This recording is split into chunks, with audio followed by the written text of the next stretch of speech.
es un ser real. No es una creación de la mente humana. No es una fantasía, no es un mito. Es un enemigo que realmente busca cada día destruir al ser humano. Y él es el encargado de acabar con la salud, destruir la familia, colocar entretenimiento en el ser humano, colocar distracciones para que no reconozca su condición y viva perdiendo las oportunidades de salvación que Dios le da. Y así el ser humano va perdiendo tiempo y perdiendo vida.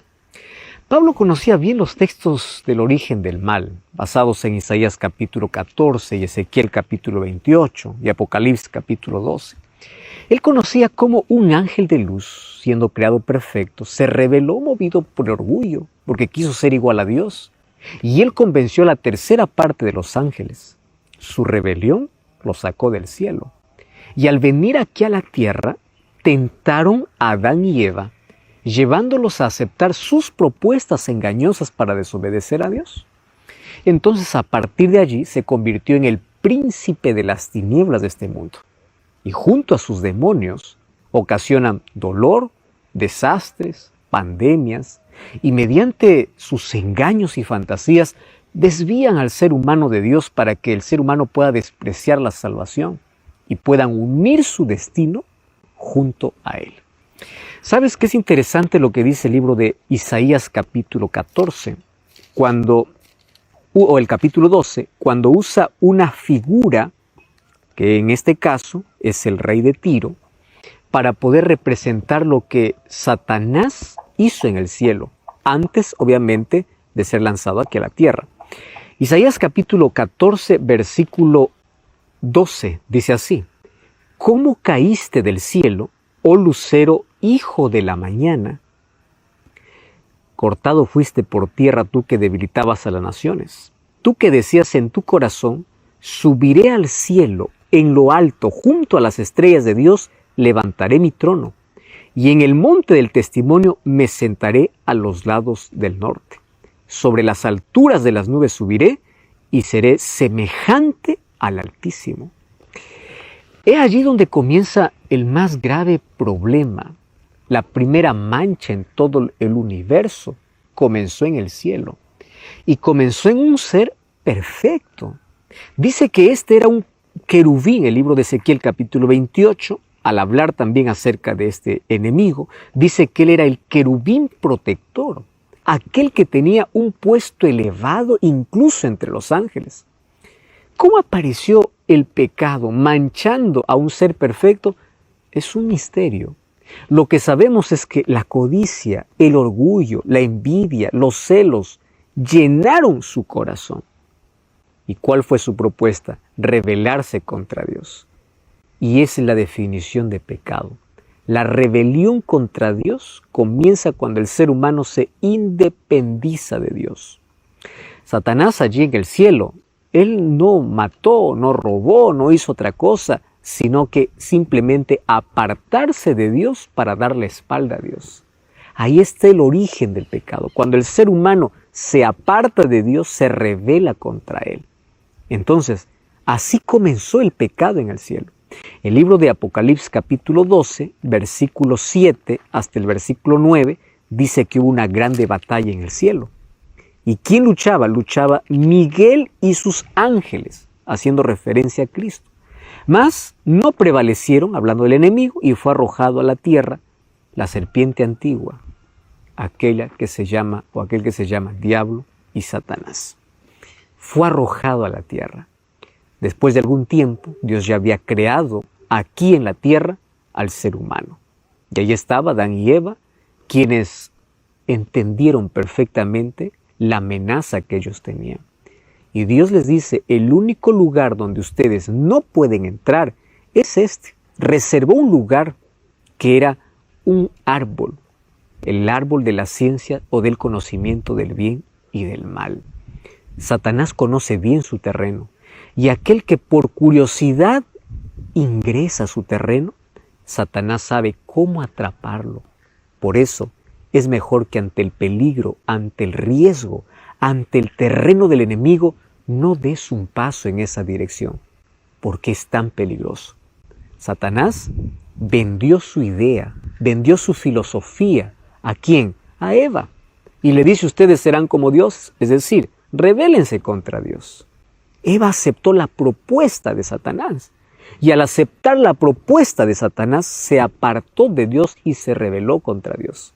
Resultado, el mundo que vivimos. Desgracia, dolor, miseria, inmoralidad y todas las cosas que hoy vemos.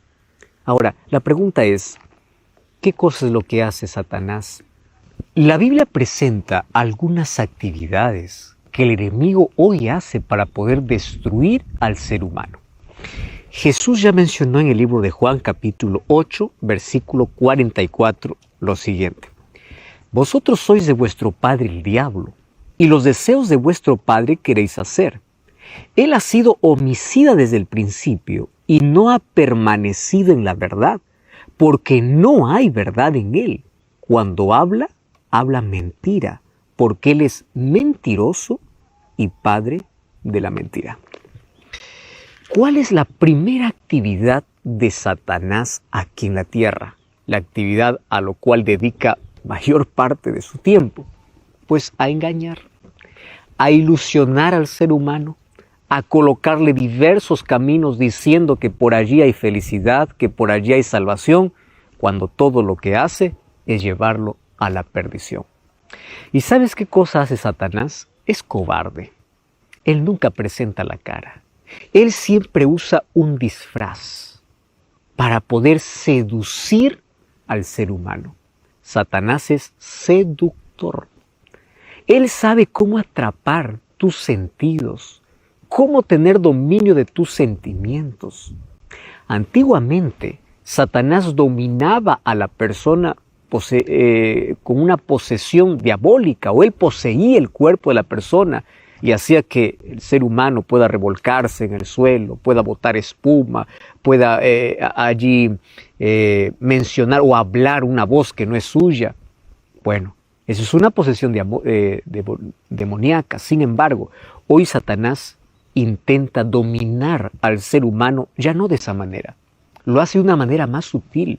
Domina sus sentimientos, domina sus emociones. Y para que el ser humano caiga en sus trampas, él tiene que aplicar la mentira, tiene que aplicar la ilusión, tiene que aplicar aquello que es atractivo para el ser humano. Recuerda que él se acostumbró a disfrazarse desde el comienzo. Cuando Adán y Eva estaban ahí en el jardín del Edén y Satanás tentó a Eva, se disfrazó en el animal más lindo de toda la creación. La serpiente no era el animal que hoy conocemos, un animal que nos da miedo, un animal que se arrastra. Tú sabes que la serpiente se arrastra y come polvo después de la maldición. Pero antes, una serpiente volaba, no se arrastraba. Tenía los colores más hermosos de todos los animales de la creación. Y él tomó lo más lindo que había en la creación para atrapar los sentidos. Presta atención. No todo aquello que es bonito realmente es bueno. Así que tú tienes que saber diferenciar hoy, porque Satanás busca lo mejor que puede existir para poder atrapar tus sentidos, seducirte y colocarte en su terreno de la mentira. Su primera actividad es engañar. ¿Y cómo es que él consigue que los seres humanos puedan allí estar atrapados en la mentira? Hay una manera: alejándolos de la verdad. Tú ya escuchaste hoy que hay diferentes corrientes filosóficas y pensamientos diciendo, no existe verdad absoluta.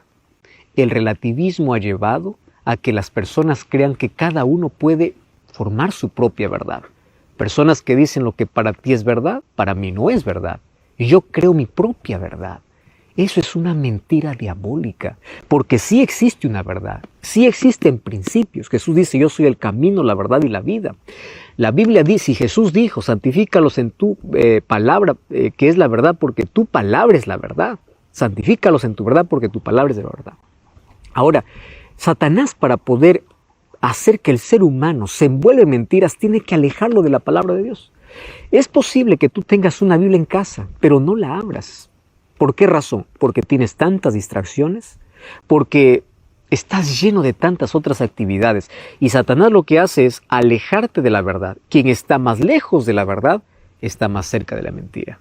Por eso es que hay tantas personas, inclusive dentro del mundo religioso, que están atrapados en tradiciones lejos de la verdad, porque prefieren solamente escuchar lo que alguien dice antes que ir a la fuente misma de la verdad. Por favor, susténtate en la verdad. Si tú quieres estar lejos de la mentira, aférrate a la palabra, aférrate a la verdad, aférrate a Cristo, porque la primera actividad de Satanás es engañar. Otra manera como él engaña a los seres humanos es mezclando la verdad con mentira. Esto se llama sincretismo, donde uno puede mezclar una verdad y lo disfraza allí y lo coloca un poco de mentira.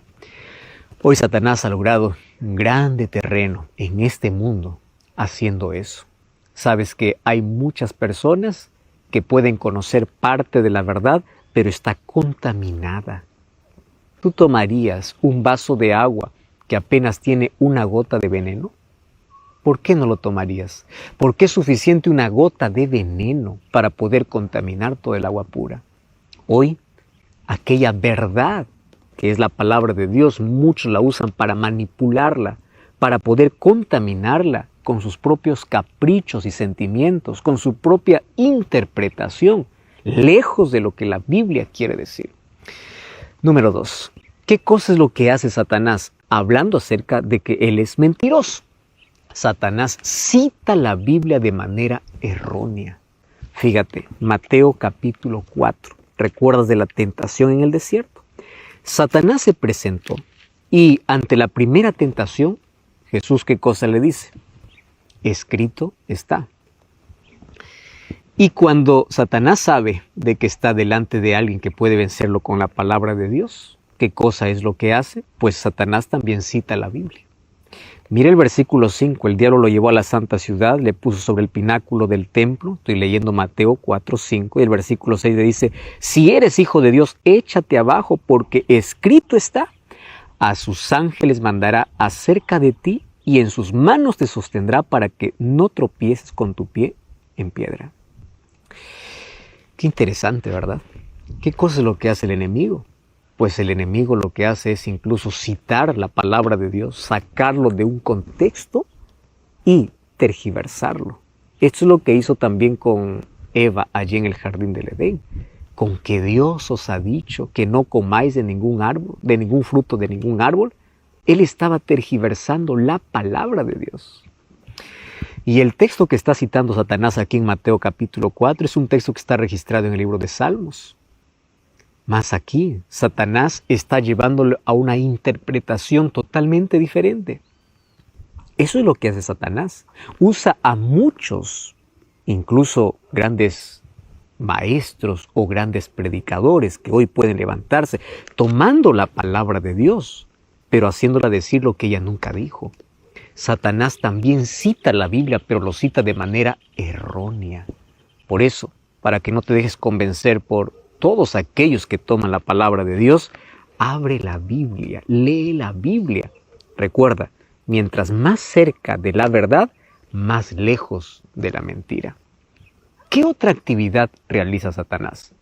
La otra actividad es que él acusa falsamente. El libro de Apocalipsis capítulo 12, versículo 10, dice que en el cielo hubo una grande alegría cuando fue echado Satanás, porque él es el grande acusador. ¿Sabes? Satanás hace lo siguiente. Primero, te coloca una trampa, te seduce, te lleva allí. Cuando has caído, comienza a acusarte y te está diciendo, tú ya no mereces perdón. Ya caíste, ya pisaste fondo, ya estás destruido, Dios no te perdona, aquí acabó todo. Cuando tú escuches aquella voz en tu mente, recuerda que Satanás, él es el grande acusador. Hoy incluso levanta seres humanos. Hay tantas personas que son dominadas por Satanás, que tienen ese espíritu de acusar y de apuntar siempre a los demás. Y señalan los errores de los demás y los avergüenzan públicamente. ¿Sabes cómo se trata un error de alguien que esté equivocado? Con amor, con oración. Y si tienes algo que corregir, hazlo de manera privada. Esa es la manera como Jesucristo nos enseñó. Pero si tú te levantas con el dedo acusador, apuntando, señalando a los demás, creyendo que tú eres superior, creyendo que tú eres llamado para condenar a todo aquel que peca, ten mucho cuidado, porque el acusador verdadero es Satanás y puede ser que tú estés siendo un instrumento de él. Esa es otra actividad que hace Satanás, acusar. Finalmente, aquí tiene otras actividades. Primera de Pedro capítulo 5, versículo 8, dice así: vuestro adversario el diablo anda como león rugiente buscando a quien devorar. ¿Qué actividad es esta? Satanás coloca trampas y él está buscando a quien devorar. Pero aquí te voy a decir una cosa interesante. Para devorar, primero tiene que alejar al ser humano de Dios. Si tú te aferras a Dios, Él nunca te podrá devorar. Por eso, si alguien que es devorado por Satanás, primero ha sido alejado de Dios. Nunca te sueltes del brazo poderoso de Dios. Él es especialista en colocar trampas seductoras en la vida. Hay otra actividad que él hace. Satanás siempre hizo y hace guerra a los hijos de Dios. Los amenaza y los persigue. Cuando nosotros vamos a la historia, vamos a descubrir que durante muchos siglos el pueblo fiel a la palabra de Dios fue perseguido. Miles dieron su propia vida por causa de su fe. ¿Te das cuenta? Satanás siempre persigue. ¿Pero tú crees que su persecución acabó? No. Él hoy continúa persiguiendo a aquellos que son fieles hijos de Dios. Continúa amenazando a los hijos de Dios. ¿Cómo los amenaza? ¿Ya viste que tantas personas luchan por tener un sábado libre, por ser fieles a Dios? ¿Cuál es la amenaza? Si tú no haces lo que la empresa dice, vas a perder tu trabajo. Satanás continúa amenazando. Satanás continúa persiguiendo, porque es otra actividad que él hace aquí en la tierra. Claro que realiza más actividades. Él hace falsos milagros. Mira lo que dice el libro de 2 de Corintios, capítulo 11. Allí el versículo 14. 2 de Corintios, capítulo 11, versículo 14 dice: y no es de maravilla, porque el mismo Satanás se disfraza como ángel de luz. No creas que todo milagro viene del cielo. No. Hay muchos milagros que son realizados por Satanás para poder engañar. Entonces, ¿recuerdas tú lo que dice Jesús en Mateo 7:21? Muchos me dirán aquel día: en tu nombre sacamos fuera demonios, en tu nombre hicimos milagros. Pero yo les diré: no os conozco. No todo milagro viene del cielo. Si hay un milagro que aparece y está en contradicción con la palabra de Dios, crea la palabra de Dios y no al milagro, porque no todo milagro viene de Dios. Hay tantas personas que dicen: pastor, pero yo he visto, yo he sentido, yo escuché. ¿A quién prefieres creer? ¿A Dios o a alguien que probablemente vivió un asunto sobrenatural? Recuerda que Satanás se puede disfrazar hasta como ángel de luz.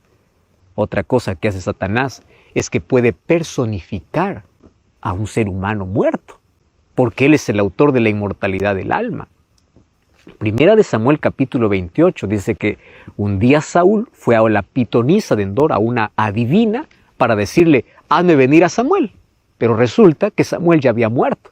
Y esta pitonisa le dice: está bien, aquí viene Samuel. No era Samuel, era Satanás disfrazado. Ahora, ¿sabes una cosa? Lo que hace Satanás. Satanás, para hacerte creer en la inmortalidad del alma, para hacerte creer que existe espíritus, que existe un alma deambulando, que tú puedes comunicarte con un ser que ya falleció, para que pueda promover el encuentro espiritista. ¿Sabes qué cosa es lo que hace? Se puede disfrazar. Hay tantas personas que cuentan historias. Yo escuché la voz de fulano de tal que ya murió. Yo pude ver a una persona que ya falleció. Ten mucho cuidado, porque los demonios personifican. Finalmente, él provoca enfermedades, calamidades, tragedias, para que el ser humano culpe a Dios. En Job capítulo 2, versículo 7, dice que él provocó las enfermedades, la enfermedad para Job. Entonces, cuando tú culpas a Dios, Dios es el culpable de todo lo que me está pasando, Satanás aplaude. ¿Por qué? Porque está creando duda en tu corazón. Y no te olvides que Satanás conoce tu debilidad y por allí te lleva a su terreno. Por eso, todo aquello que te está llevando al territorio de Satanás, corta, evita, porque él hace un trabajo sigiloso. No caigas en aquellas trampas. Él engaña, cita la Biblia erróneamente, él coloca trampas, él acusa, él hace guerra a los hijos de Dios, él hace falsos milagros, hace que sus demonios puedan personificar seres humanos, provoca enfermedades, provoca tragedias para que tú dudes del carácter de Dios, y él conoce tu debilidad. Por eso, en esta lucha, pero está buscando a quién devorar. Hay muchos que subestiman al enemigo, otros en cambio lo sobrevaloran. Algunos tienen mucho miedo porque olvidan de que tienen un Dios omnipotente. Y como dice Pablo, si Él es con nosotros, ¿quién contra nosotros? Sin embargo, quiero que recuerdes que estamos luchando contra un enemigo vencido. Cristo lo derrotó en la cruz. Él está vencido, aunque aún no está destruido. Pero en breve será destruido completamente, como dice Romanos 16:20. Romanos 16:20 dice, y el mismo Dios de paz aplastará en breve a Satanás bajo vuestros pies, y hasta que ese día llegue, luchamos y avanzamos por fe. Satanás tiene dos armas con las que destruye al ser humano desde el principio: la incredulidad y la duda. Mediante la duda, lleva al ser humano a desconfiar de la palabra de Dios. Y así provoca sufrimiento en el ser humano para que el ser humano dude del amor de Dios. Siempre intentó desfigurar el carácter de Dios. Además, Él consigue entrar a nuestra vida mediante nuestros sentidos, que son las avenidas del alma.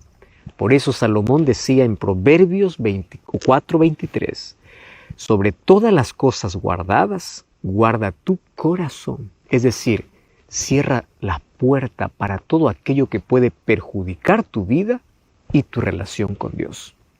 Hoy quiero mostrarte que existen 7 cosas por el cual el enemigo de Dios consigue su victoria en el ser humano. Pero si tú no le permites, él no podrá dominarte. No te olvides que luchamos contra un enemigo que ya está vencido. Si nos aferramos a Cristo, Él siempre nos dará la victoria. Sin embargo, cuidado, hay 7 cosas con las cuales Él siempre vence y consigue un espacio dentro del corazón humano. Ahora quiero mostrarte esas 7 cosas. Aquí va la primera de las 7 cosas. Número 1, seducción. Tú sabes que el diablo usa la fascinación, usa el encanto, usa la atracción. Y ya te mencioné que él siempre se esconde detrás de lo más lindo. Él es el mayor seductor. Él capta nuestra atención y él coloca su veneno mortal detrás de las cosas aparentemente inofensivas. Él puede colocarte una linda caja forrada de tantas cosas lindas, pero allí en el centro tiene veneno. Es así como Satanás hace. Para poder arruinar la vida de un joven, puede allí colocar una linda señorita delante de él para poder desviarle del camino de Dios. Para poder arruinar tu futuro, te puede colocar un vicio atrayente. Él es un seductor. Él sabe qué cosa es lo que te gusta, cuál es tu inclinación. Y por ese lado siempre te va a seducir. La seducción es su especialidad. Número 2, ilusión. Si la primera es seducción, la segunda es ilusión. Es donde el ser humano pierde la noción de la realidad, de lo que es verdadero, y comienza a correr tras el vapor de la vida, intentando atrapar un poco de felicidad sin darse cuenta que no es nada más que ilusión. Tú ya viste todas las propuestas que en este mundo aparecen para que el ser humano pueda ser feliz. Aquellas propuestas donde te dice puedes encontrar la felicidad sin Dios son las propuestas más peligrosas. ¿Por qué razón? Porque es una ilusión. El libro de Eclesiastés fue escrito por Salomón en la parte final de su vida. Y es interesante que a partir del primer versículo, él comienza a alertarnos de una situación interesante. Allí en el versículo 2 dice, vanidad de vanidades, dijo el predicador, todo es vanidad.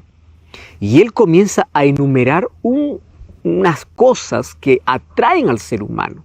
Fama, riqueza, poder, trabajo, ilusión, todas esas cosas. Y después termina diciendo, pero todo esto es vanidad. Y claro, tú puedes construir un imperio en la vida. Sin Dios un día va a quedar en la historia. Se va a quebrar, se va a caer. Las cosas que tú consigues en la vida, que tú construyes con tu propio esfuerzo, pero sin Dios, se acaba, se destruye. Mira, la palabra vanidad aquí puede traducirse como vapor. Tú conoces el vapor. Una olla está hirviendo, tú abres la tapa y sale el vapor. El vapor es algo que tú puedes ver, pero no lo puedes tomar. Si tú dices, yo voy a coger un poco de vapor en mis manos, va a ser una ilusión. ¿Qué cosa va a suceder? Vas a abrir las manos, vas a atrapar el vapor y cuando abre la mano, no hay nada. Es así la persona que busca felicidad sin Dios, que busca esperanza sin Dios, que busca paz sin Dios. Simplemente es una ilusión.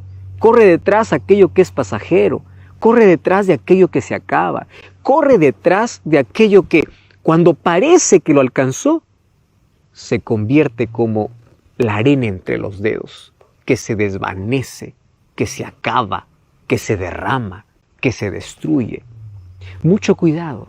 Satanás siempre ha colocado diversas ilusiones en el ser humano, espejismos en la vida, para que tú puedas correr detrás de ello pensando que es la verdadera felicidad, cuando en la realidad no lo es. ¿Recuerdas la historia de la mujer samaritana narrada en Juan capítulo 4? Una mujer que intentó toda su vida ser feliz, pensando que los relacionamientos le harían feliz. Se casó 5 veces o 5 maridos tuvo. Y cada vez que fracasaba pensaba lo siguiente, la próxima seré feliz. La próxima seré feliz. Y cuando ella fue a sacar agua del pozo, ese balde vacío representaba su vida vacía. Por eso Jesús le dice, mientras sigas bebiendo de esta agua tendrás sed. Mientras sigas intentando con tus propios esfuerzos, nunca podrás satisfacer el vacío del corazón. Por eso deja de eso y acepta el agua de vida. Mucho cuidado, que Satanás coloque espejismos e ilusión para desviarte de aquello que realmente es importante. Número 3, inducción. Recuerda, primero, seducción. Número 2, ilusión. Número 3, inducción. El ser humano deja de mirar a Cristo y comienza a ver a los demás. Y comienza a seguir lo que los otros hacen. Olvida de abrir la palabra de Dios. Comienza a aceptar todas las propuestas. Y sabes cuán difícil es nadar en contra de la corriente. Si tú realmente quieres servir a Dios y quieres seguir los principios establecidos por la palabra de Dios, a veces tienes que andar en la dirección contraria, porque este mundo está programado para desobedecer a Dios. Y cada vez aparecen nuevas propuestas tan extrañas. Extrañas propuestas que aquellos que no se someten a esas propuestas son vistas con desprecio. Satanás te induce a través de personas cercanas a ti. Y te induce para apartarte de Dios, para aceptar las cosas que tú consideras que es malo. Sin embargo, Satanás es tan astuto. Puede usar familiares, amigos cercanos, para inducirte a separarte del camino correcto. Y sabes que él tiene una estrategia que no falla. Siempre coloca allí, en la mente de las personas, para poder inducirte, 3 cosas, que son 3 frases. Y esas 3 frases pueden arruinar tu vida. Número 1, solo un poquito. Todos los vicios comenzaron con apenas un poquito. Aquel que ahora no puede vencer el vicio del alcohol comenzó con un poquito.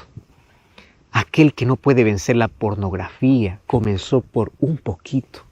Aquel que se colocó en el terreno de Satanás, en el cual se siente preso y no puede salir, comenzó con un poquito.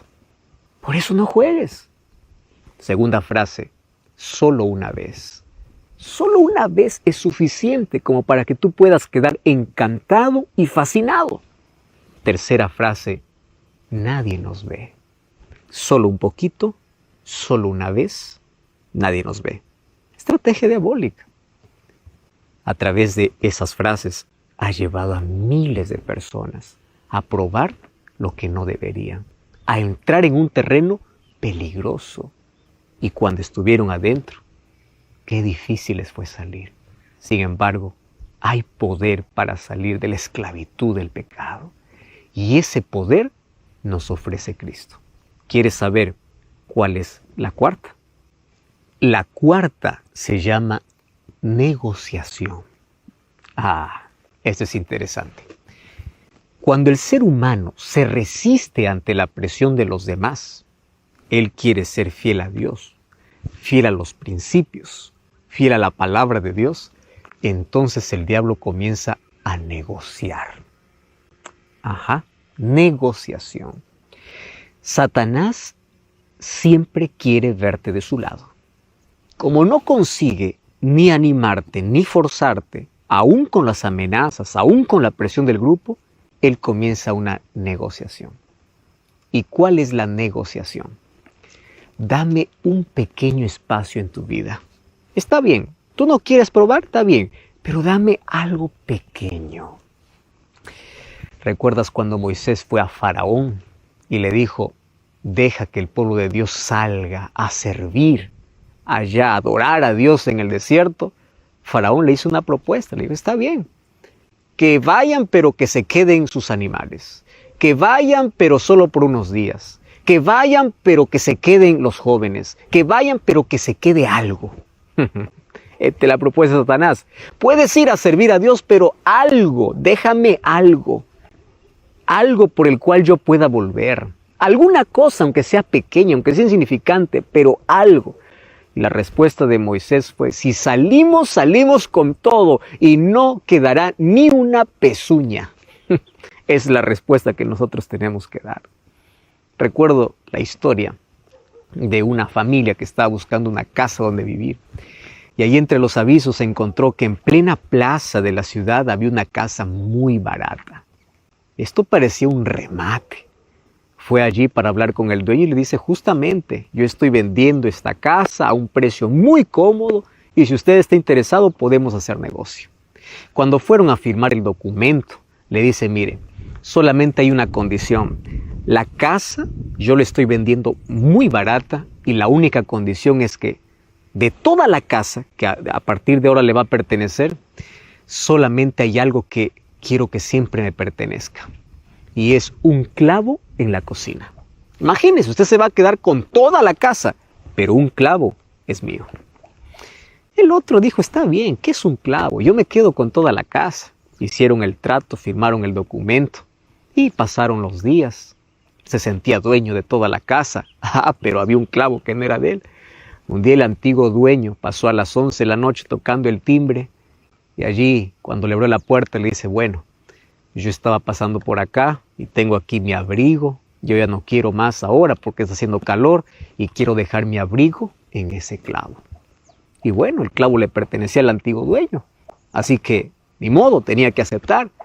Luego recogió aquel abrigo, después pasó unas semanas y después de algunas semanas nuevamente volvió con una salchicha enorme y le dice, ahora estoy regresando a casa, pero primero voy a hacer otras cosas y voy a dejar esto allí en mi clavo, en aquello que me pertenece. Pasaron los días, el antiguo dueño se olvidó, la casa comenzó a oler terriblemente por aquello que estaba en descomposición. Por un clavo se arruinó todo. Satanás es así, dice, dame un espacio pequeño, dame un clavo que me pertenezca. Negociación. Corta todo aquello que te lleva al terreno de Satanás. Número 5, distracción. Te distrae de lo que es importante, te adormece, te anestesia, cauteriza la conciencia. Distracción.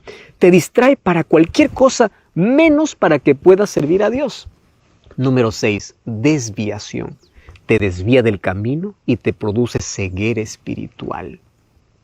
Y sabes que finalmente el pecado endurece el corazón. Y cuando endurece el corazón, se produce la insensibilidad, donde el ser humano no puede escuchar más la voz de Dios porque se acostumbra al pecado. Y eso es peligroso. Finalmente, la número 7 es la rebelión. Rebelión en contra de Dios. La separación total. ¿Y sabes qué ocurre allí? Al momento de separarte de Dios, te colocaste en el terreno del enemigo. Y ese es un terreno de muerte lenta. Porque Él es